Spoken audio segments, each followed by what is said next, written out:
Aujourd'hui, j'aimerais apporter des éléments nouveaux sur la captive, sur le sort de la captive, le statut de la captive.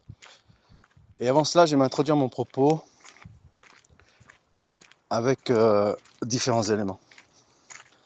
Je vais donner pour étayer mon discours, je vais donner un exemple, qui est l'exemple de l'assassinat d'Anwar al-Sadat le 6 octobre 1980. Bien sûr, cet assassinat, il était prévu à Hollywood. J'en ai parlé par le passé, je l'ai démontré à maintes reprises, notamment avec le film Icke-Mikaar. Alors à la fin, lorsqu'il découvre le poteau rose, Yves Montand, déjà Icke-Mikaar, Icare c'est le Caire, là où il y a eu l'assassinat de Sadat. Ensuite, il explique les conspirateurs, ils expliquent comment ils vont procéder pour assassiner le président dont il est question dans le film et qui est le président d'un pays imaginaire. Et donc, ils disent que c'est un président qui a connu des heures de gloire. Les heures de gloire, c'est la campagne de 1973, où Sadat avait tiré son épingle du jeu malgré la défaite des Arabes et de l'Égypte. Donc Sadat avait montré ses talents de stratège et son charisme hors pair, et il a connu donc une heure de gloire. Ensuite, donc Yves Montand, il écoute l'audio. Au début, c'est à l'envers. Après, il réussit à décrypter le message. Et il dit, ensuite, il va falloir salir son image en vue de faire accepter l'idée, par la suite, qu'il soit assassiné. Alors, l'image de Sadat a été salie avec les accords du camp David. Ici, c'est un baiser de Judas. La propagande a l'habitude de ce genre de baiser. J'en ai fait la démonstration avec Kennedy. Bien sûr, il a reçu plusieurs baisers de Judas, Kennedy, et pas qu'un seul. Je vais donner un exemple à maintes reprises avec celui de la 1962, le 19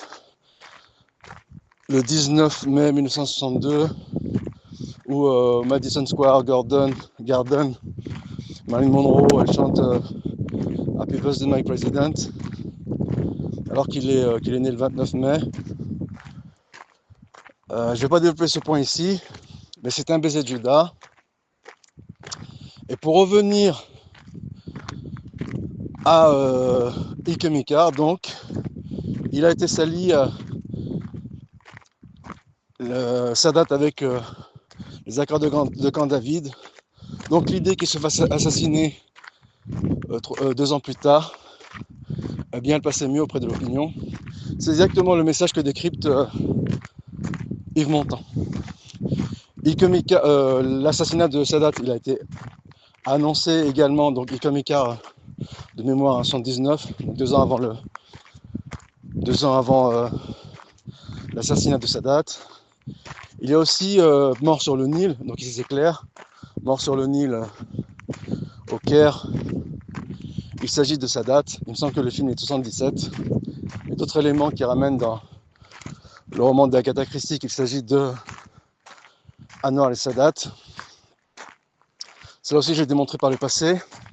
Et un troisième film, ça j'en ai jamais parlé, c'est Midnight Express. Midnight Express, il sort en 79 aussi, donc avec Icke-Mikaar. Donc Mort sur le Nil, il sort avant, 2 ans plus tôt. Midnight Express, il relate l'arrestation d'un citoyen ressortissant américain à Istanbul en Turquie le 6 octobre 1970.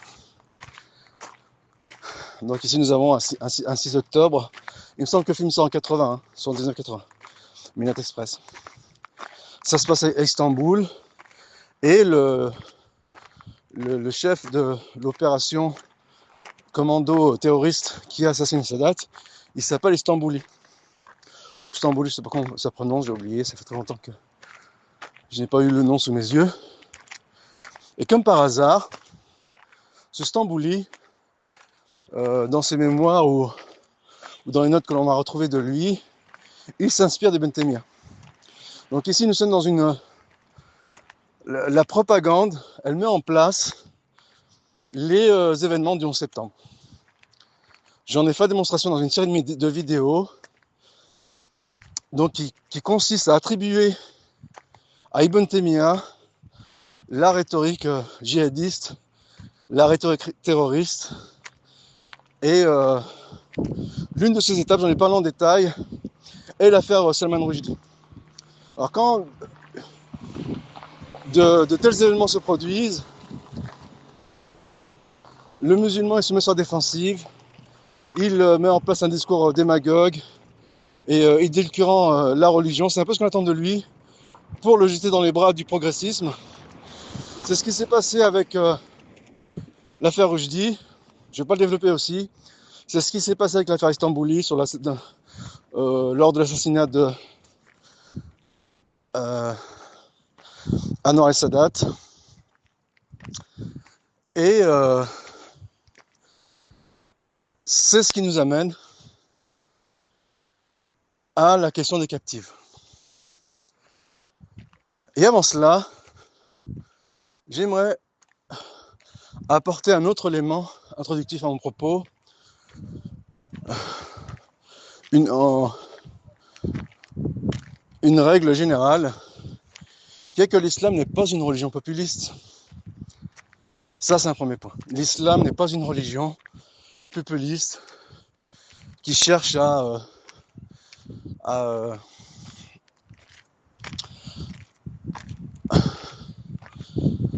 étendre ses limites en attirant dans ses filets le plus grand nombre. L'islam, elle n'est pas du tout une religion de cet acabit. Contrairement au catholicisme, par exemple. Ou on va dire au catholicisme moderne, édulcoré et progressiste.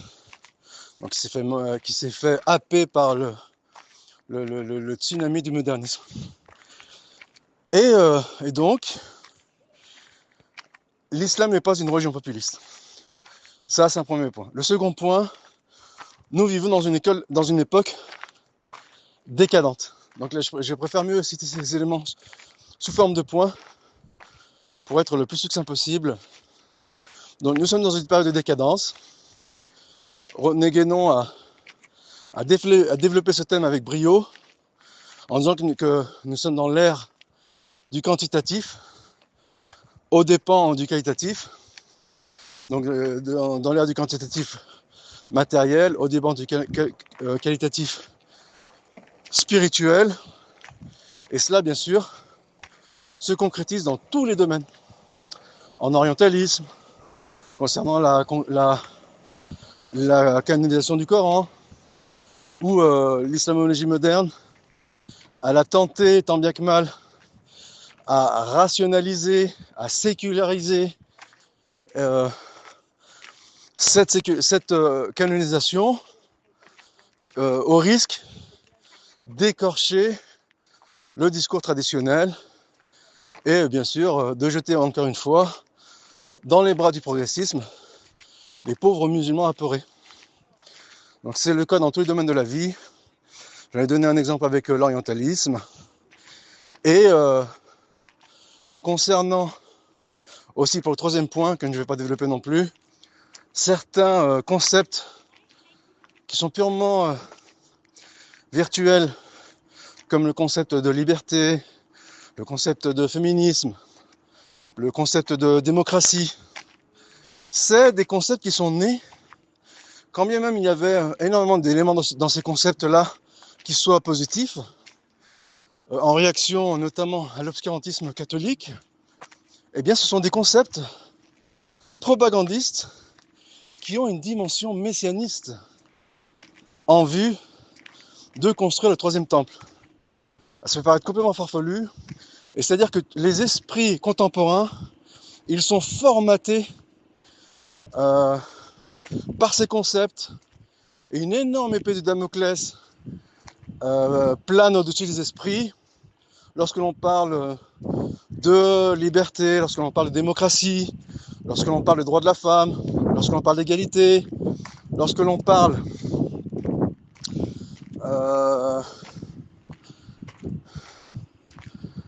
j'ai oublié, tant pis. En tout cas, ces concepts, aussi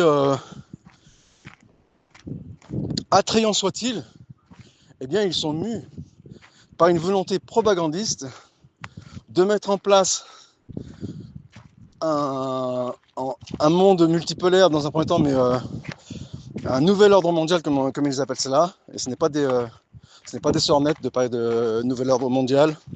C'est une chose qui est très facile à démontrer,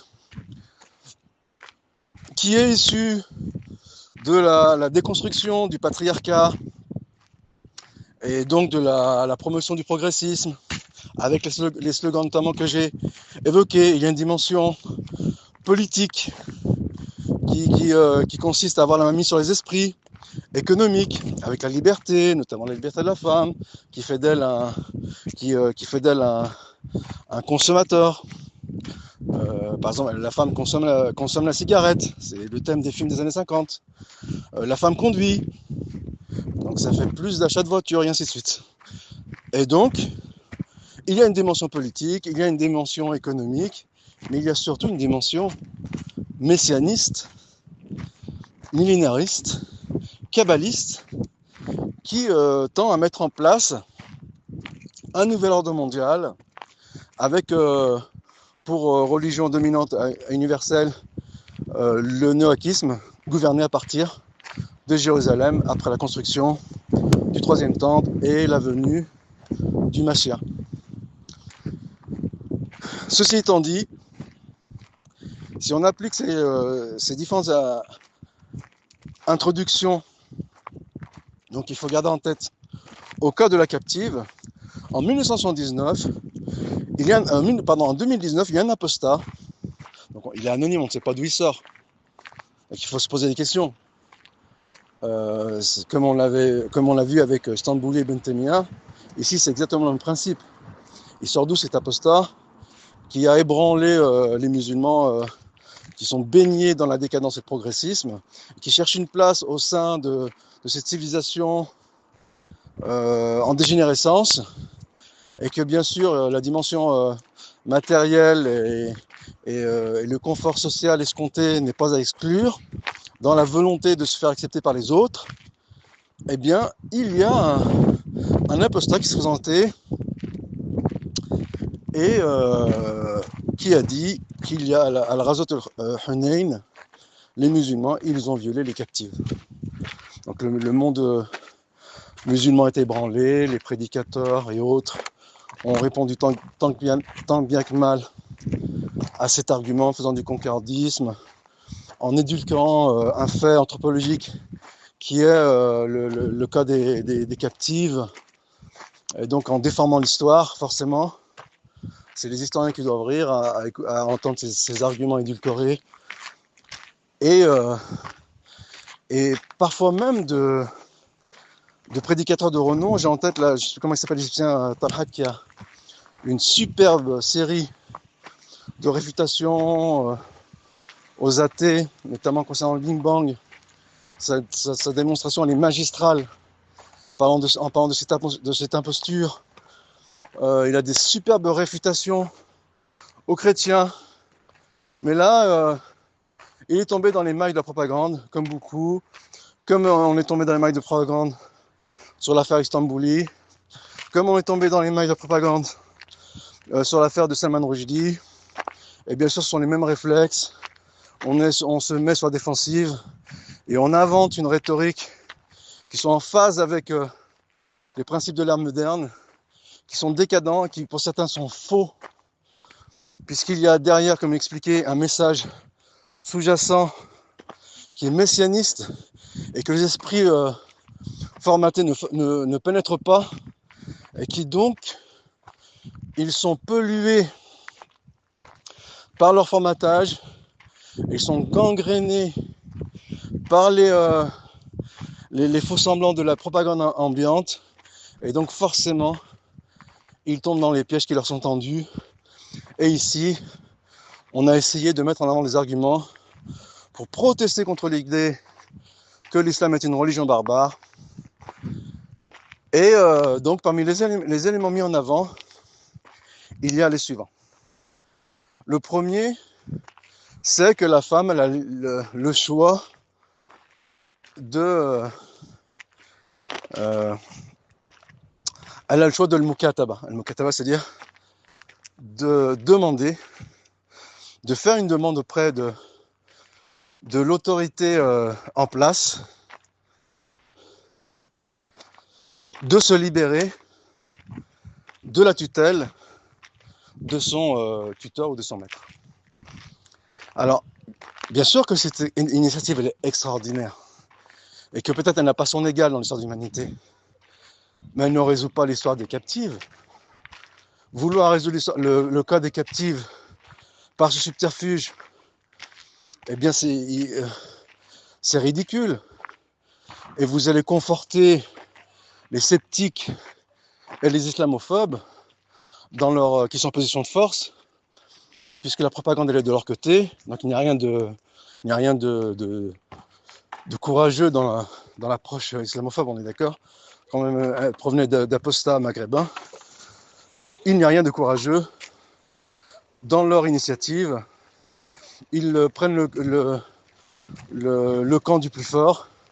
En Tanga, ça porte un nom. J'en ai parlé une fois à un apostat maghrébin qui avait été très déstabilisé par ma remarque.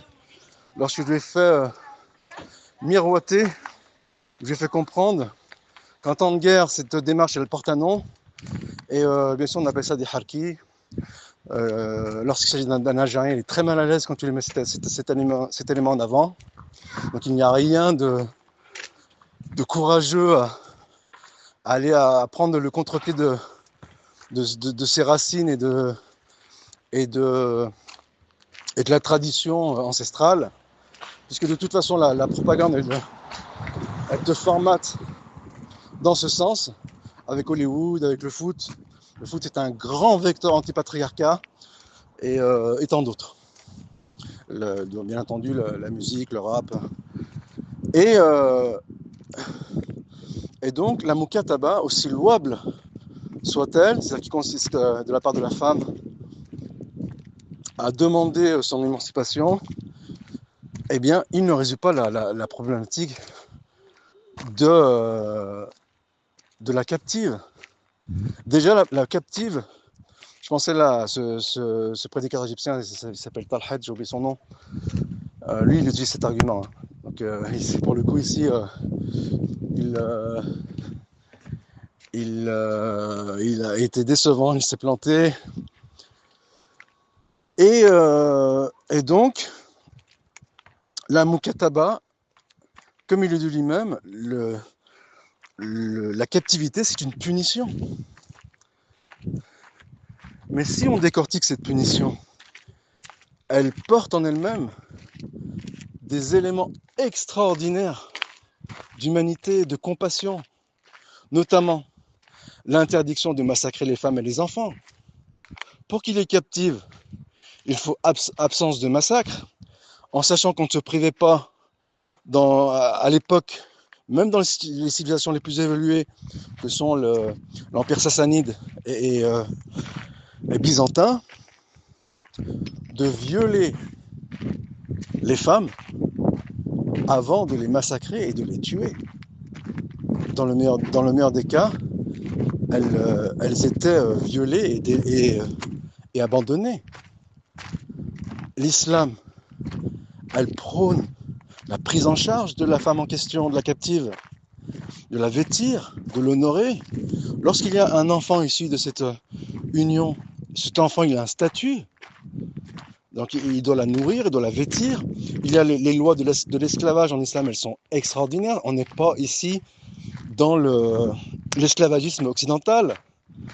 Il y a entre les deux formes d'esclavage, il y a la même distance entre le ciel et la terre. l'esclave, il est respecté, il mange la même nourriture, il doit être vêtu, il doit être logé, mais de façon convenable, ce qui n'était pas forcément le cas avec l'esclave états-unien, l'esclavagisme occidental. On n'a pas le droit de l'appeler par des sobriquets dégradants, et il a la possibilité de s'affranchir. Et l'islam l'encourage, le prophète sallallahu alayhi wa sallam, il l'encourage à affranchir les esclaves. Et ces notions, à l'époque, au 6e siècle déjà, il faut replacer les choses dans leur contexte, elles sont révolutionnaires. Quand bien même elles n'atteindraient pas à la cheville le progrès des sociétés modernes qui sont complètement émancipées de l'esclavage. Mais l'émancipation de l'esclavage, il a une fin économique. C'est-à-dire que l'esclave, il est la propriété d'un maître, d'un particulier. Mais lorsque tu as aboli l'esclavagisme et tu mets en place le système salarial, ici tu ne fais qu'un basculement. C'est-à-dire que quand même il y avait des bénéficiaires privés, ici l'intérêt de cette masse salariale, c'est le bénéficiaire de cette masse salariale, eh bien c'est un pouvoir centralisé. Et en tout cas, je ne vais pas m'attarder sur la chose. Et donc, l'esclavage au 6e siècle, comme présenté par l'islam, il est révolutionnaire. Alors, est-ce que c'est un cas unique dans l'histoire de l'humanité?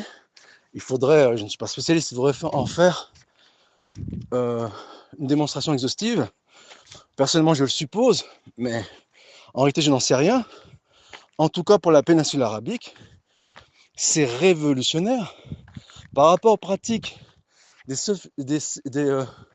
civilisations dominantes au croissant fertile, c'est révolutionnaire. Le cas de Ghazwa Hunayn à Taïf, il fallait prendre n'importe quel exemple sauf celui-là. Donc il n'y a pas besoin de se mettre sur la défensive et d'inventer une version édulcorée pour plaire à la civilisation ambiante. Ici, les païens de Taïf, ils avaient amené avec eux leurs femmes et leurs enfants. Et sur le champ de bataille, ils ont fui le champ de bataille. Et ils ont laissé leurs femmes et leurs enfants. Quand les musulmans, les compagnons, ils ont récupéré, ce sont des putains, ils ont récupéré les femmes et les enfants captifs, eh bien, ils ont cultivé un sentiment, un cas de conscience et un sentiment de culpabilité. Comment pouvons-nous avoir des rapports sexuels avec des captifs? Parce que qui dit captif dit rapport sexuel. À vouloir édulcorer la chose, eh bien ça la rend ridicule. De dire oui, la femme doit être consentante, nanana. Et donc, qui dit captive, la première chose qui s'impose à l'esprit, c'est le rapport sexuel. Et donc ici, on est loin d'une vision platonicienne des rapports entre l'homme et la femme, qui est purement décadent, et qui est notamment emprunté à la Grèce décadente. Dans une société primitive, comme les Arabes de la péninsule, la force émotionnelle, elle prend le dessus, et la relation entre l'homme et la femme, il est avant tout fonctionnel. Et toi, tu viens, prédicateur qui manque de charisme, et tu dis l'ambition n'était pas d'avoir des rapports sexuels, ou l'ambition n'était pas d'assouvir son instinct sexuel. Mais l'instinct sexuel, il fait partie de la dimension émotionnelle et fonctionnelle de l'homme. Pourquoi tu veux les séparer sous prétexte que tu vis dans une société qui est décadente, qui est formalisée et qui met en avant des concepts qui sont purement théoriques et virtuels? Ton approche, elle est ridicule. Et donc, les compagnons, ils ont cultivé un cas de conscience.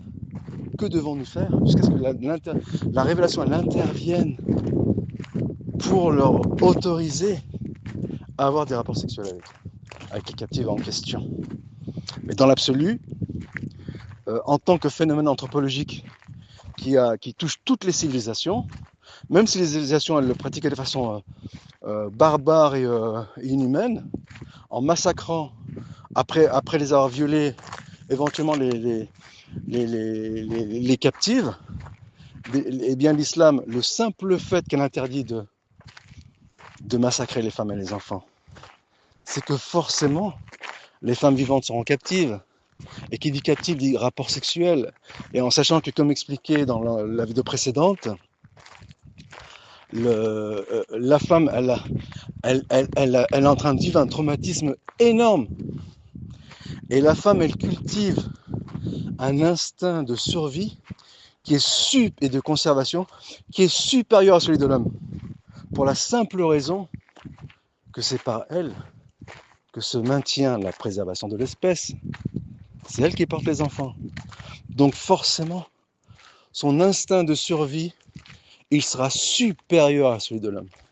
Et on a donné les cas, je ne vais pas revenir dessus, le cas moderne du syndrome de Stockholm. Et donc, il ne faut pas faire comme si la femme, elle ne vit aucun traumatisme et que ce qu'on appelle Mulk el Yamin, il est vécu comme un mariage.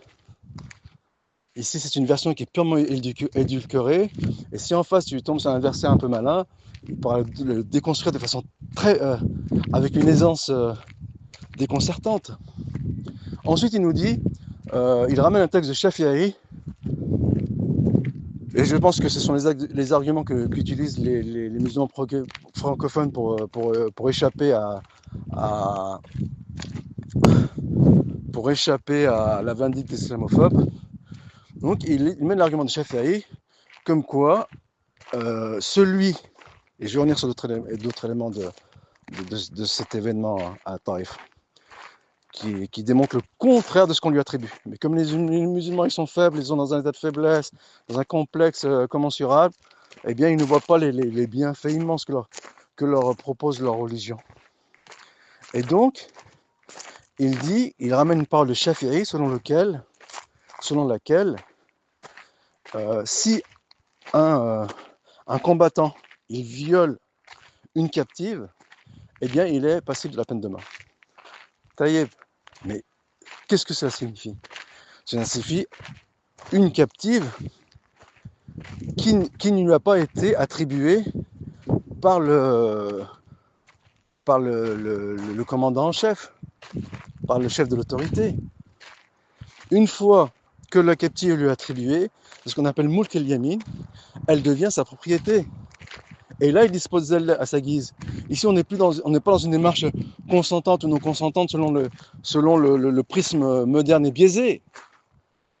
Ici, nous sommes dans un contexte de guerre, dans un contexte où la femme elle a vécu un traumatisme inimaginable.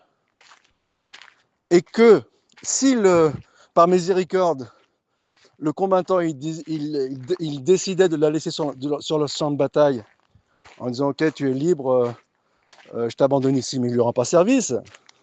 Qui va subvenir à ses besoins? Qui va la protéger contre les brigands et les animaux sauvages? Il ne faut pas entrer dans des considérations qui sont purement virtuelles et théoriques. Il faut être près de la réalité, de replacer les choses dans leur contexte, au lieu de fabuler et de fantasmer. Et donc,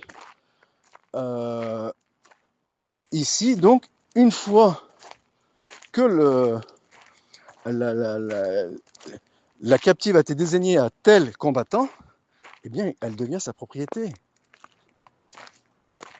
Comment vous voulez entrer la question de est-ce qu'elle est consentante ou pas consentante, et en disant que puisque elle a le droit de faire une demande d'affranchissement, cela sous-entend que forcément elle est consentante. Ce sont des considérations qui sont purement virtuelles et qui n'ont aucun lien avec la réalité. Troisième élément, il dit il y a un quasi-consensus, ou en tout cas la grande majorité des savants qui disent que il est interdit d'avoir des rapports sexuels avec une païenne. Donc c'est autorisé si elle devient musulmane, et c'est autorisé pour les kitabiyettes, les captives affiliées aux deux grandes religions monothéistes, que sont le judaïsme et la chrétienté. Mais là, tu ne résous pas la problématique.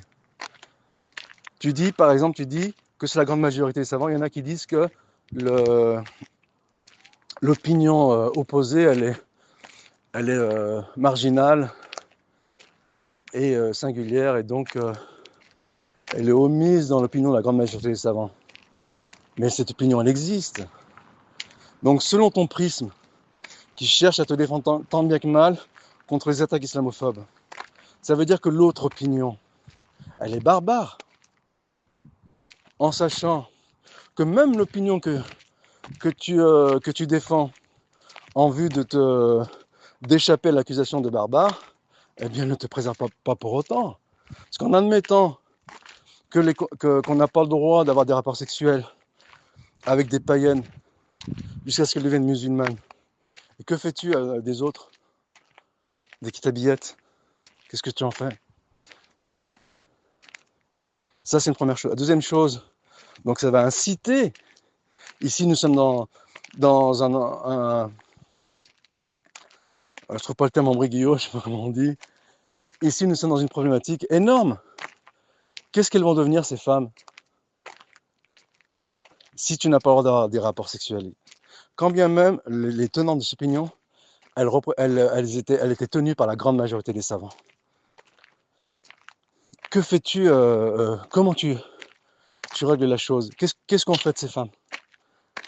Tu les forces à se convertir afin d'avoir des rapports sexuels avec elles? Tu n'as pas résolu la problématique. Et en sachant que parmi les tenants de l'autre opinion, il y a le géantissime, l'universaliste, le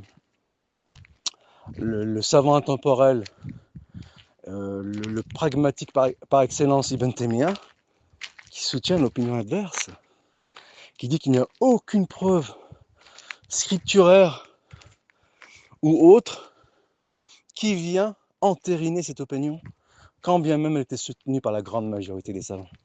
Et cette opinion, bien entendu, a été reprise par son élève, et par les contemporains, elle a été reprise par Sheikh Al-Uthaymin. Qu'est-ce que tu fais là pour sortir de ce marasme? Tu dis, ah ben, les trois sont des barbares et la grande majorité sont des humanistes. C'est comme ça qu'il faut répondre. Et le vrai angle d'attaque qu'il faut adopter, c'est à quel moment il est autorisé à avoir des rapports sexuels avec des captives. Et ici, nous avons affaire à un phénomène qui peut-être n'a pas son équivalent dans l'histoire de l'humanité, donc sous réserve de vérifier, qui est révolutionnaire, qui est extraordinaire, et qui est, même si on utilise le langage propagandiste moderne, qui est au summum de l'humanisme, et qui est que la condition pour avoir des rapports sexuels avec la captive, c'est qu'elle ne soit pas enceinte. Auquel cas, il faut attendre qu'elle accouche, et il faut attendre une période de viduité si elle a été mariée. Donc si elle n'a pas été mariée, ce n'est pas le cas. Il n'y a pas besoin d'attendre cette période de viduité, comme l'explique avec brio Ibn al-Qayyim rahimahullah.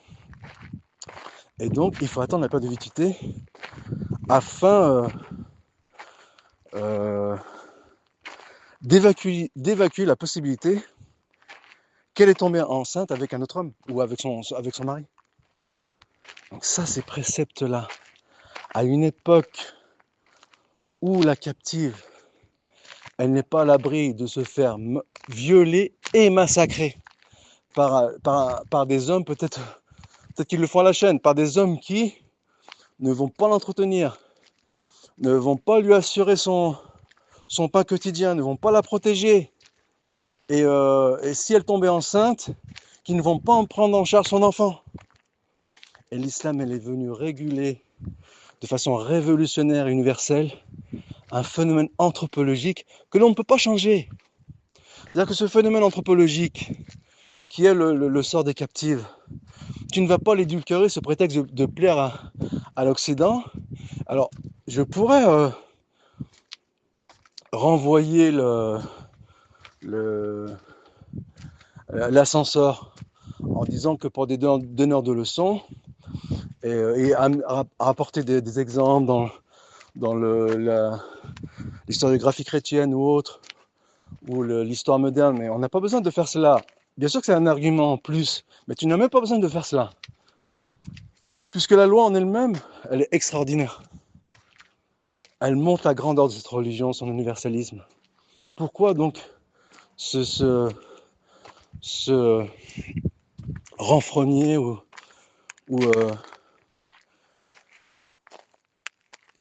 sombrer dans un complexe incandescent, alors que la solution, tu l'as dans ta religion. Et au lieu d'apporter des solutions qui feraient comme si nous avons affaire à un cas moderne d'une femme qui est violée dans la rue et qui bien sûr n'est pas consentante. Donc ici on fait une analogie.